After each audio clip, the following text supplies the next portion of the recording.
Hi, my name is Mohamad Hafiy Darwisy bin Norhisam. In this part, I will tell you an overview of the port industry in Malaysia. Actually, we are very lucky that our nation, which is Malaysia, are located at a strategic location, which is we are situated at the Strait of Malacca and the South China Sea. Because of that, our nation, Malaysia, has become the focus point or concentration point for the international trade and became the gateway for the ocean-going vessel from the west to the east. For example, like from India, want to go to Japan, they need to transit at our port in Malaysia, for example, like PDP or Port. And not only that, because of the growth of the international trade, our port has evolved and developed from time to time to cater the huge volume of the international trade, because our mission itself is located at the main busy lane, shipping lane, which is the Strait of Malacca. And our port also divided into three classification ports, which is a federal port, state port, and a private terminal or jetty. For federal port, for example, like Port Penang, PDP, Binti Port, Mamam Port, Penang Port, Kuantan Port, they are governed by the governments and but under purview of the Ministry of Transport. But the state port, for example, like Genting Port, Lumut Port, they are administered by the state. But and then lastly, private jetty or private terminal, for example, like Telidi Jebri, they are usually administered by the oil and gas company or beach resort or fishermen. Not only that, because in port in Malaysia, we have two ports that are listed on top 20 the most busiest port in the world. For example, like PTP ranked at the 80 places, and Port Penang also ranked at the 12th place, the top busiest port in the world. Not only that, our port also have their own business focus. Not all the port in Asia have the same business focus. For example, like some port can handle only one type of cargo only. For example, like PDP, who are focused on containerized cargo, and some port in Asia considered as a multi-purpose port who can handle the variety of cargo. For example, like containerized cargo and commercial cargo. For example, commercial cargo is a freight bulk, tanker, dry bulk, engineering cargo. For example, a port that considered as multi-purpose port is Binti Port, Johor Port, Port Penang, Kuantan Port. And some ports are considered as a fisheries port, for example, like Tok Bali, who can handle the fish cargo. And some ports are focused on tourism, for example, like Penang Port, and some ports are focused on to distributing for export, import of LNG, like Binti Port. And to remind all of you that not all ports can handle the large vessel. Only the port that considered as a large port can handle the large vessel, because the large vessel have a higher draft of the vessel. So only the large type of port who have a deeper depth can handle the large vessel, for example, like Port of Penang and Port of Tanjung Lepas. We'll talk about the role of Marine Department in bolstering port industry in Malaysia. There is 7 roles of Marine Department. The first role is seafarer training and examination. The Marine Department need to make sure all seafarers meet the requirement under the Merchant Shipping Ordinance 1952, such as manning, working hour and watchkeeping, medical examination, training and examination. The second role is maritime security and ship inspection. Marine Department will conduct inspection for insurance safety of manning certificate, flag state control, and statutory certificate. The third role is prevent and control marine pollution. Marine Department ready to assist any ship that has potential or risk pollution. They will provide guideline, planning, and technical advice on how to deal with oil spill. Role is to ensure safety navigation. Marine Department is liable to the navigation of ships within Malaysia water is safe, and they will provide the safety navigation to the vessel that enter Malaysia water. The fifth role is implement and monitor the implementation of the international. Marine Department is responsible to ensure all the ships comply with all the regulations. The next role is ship registration and boat licensing. The purpose of this is to know ship identity and evidence which flag state or nationality of the ship. The last role is investigation of maritime accident within Malaysia water. This is important so that the guilty can be identified and can prevent the same accident from happen in the future. Assalamualaikum. In this part, I will tell you about the case study that happened in our port industry in Malaysia, which is the delay of dry bulk operation in Malaysia.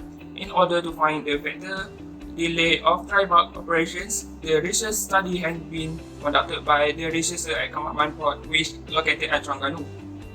This is because Kemaman Port one of port that can handle the conventional cargo such as dry bulk, break bulk, and general cargo. For example, of dry bulk cargo was grain, iron ore, bauxite, alumina, and other goods that cannot be packaged. Actually, it cannot be denied that the delay in dry bulk operation always becomes the main issue compared to containerized cargo, due to certain limitations such as difficulty to adapt the new technology of cargo handling and dry bulk cargo. And dry bulk operation is time consuming and have highest turnaround time for a ship for port itself compared to containerized cargo. The delay of dry bulk cargo operation will influence the port performance. The higher cost will incur an inefficiency of port itself. The delay will trigger attention of port and cargo stakeholders because inefficiency of port operation performance that affect actually transport plan and cost them extra money to handle the cargo. This delay can be any circumstance or situation that affect the port operation or during the situation of operation the time given. Because of that, it will trigger inefficiency of port productivity of port operation as well as the leading to the extra cost. Thank you. The first delay factor for dry bulk operation is port itself. Port is very important in maritime industry because it will provide services to its customer, which are shipper, ship owner, and cargo owner. Malaysia has one of the efficient port management, but sometimes it also can cause delay.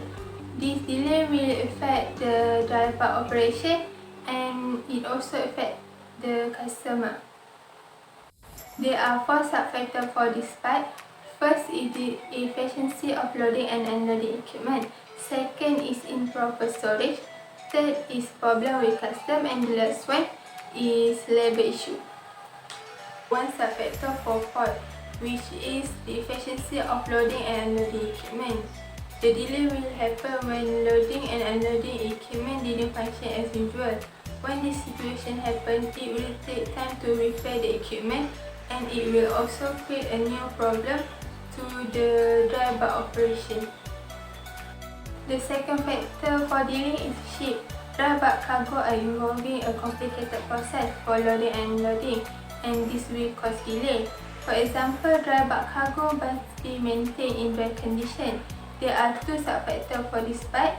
First is the efficiency of ship equipment. Second is late ship arrive at port. When this situation happens, it cannot be hard. The schedule need to change and it will cause delay to the dry bulk operation. The last factor is cargo owner. It happened due to the cargo owner not well prepared to receive and deliver the cargo. It occurred from the documentation that should be prepared by cargo owner for receiving and deliveries. The cargo is not being approved, incomplete, and accepted by local authorities and port operator. Then, administrative and financial issue by cargo owner. It involved with the improper cargo handling and documentation that can up to the cost to be incurred. The shortage of the truck also can be create a delay of dry bulk cargo operation. It happens when there is a limited supply of truck by cargo owner to carry and handle the cargo. The last factor is miscellaneous. It was contributed by the outside element, which is poor weather and type prediction, incompetence of transportation equipment, and problem with a safety issue. For weather and type condition, it will damage the body of the ship, then resulting the delay of the dry bulk cargo operation. The utilization of water ballast must be used for each ship as per requirement. Any weather forecasting must be available and to decide and determine the weather condition for the water ballast exchange process. If there is a poor weather and type prediction, the commencement of operation that already been planned and scheduled will be affected and delay will be happen in the cargo operation. up about the Malaysia Port Industry. Port industry is very important to charter the international trade. Without port, trading international cannot happen. Port industry also able to contribute the growth of economy of Malaysia, become more prosperity and in the same line with developed country. The port divide into three classification, which is federal port, state port and private terminal jetty. Port in Malaysia have their own focus business. Some port focus on handling on type of container, some port can handle variety of cargo, some port focus on tourism and fisheries. Not to remind, only large type of port only can able to accommodate the large vessel. The Maritime Department plays a very important role in enhancing the port industry in Malaysia.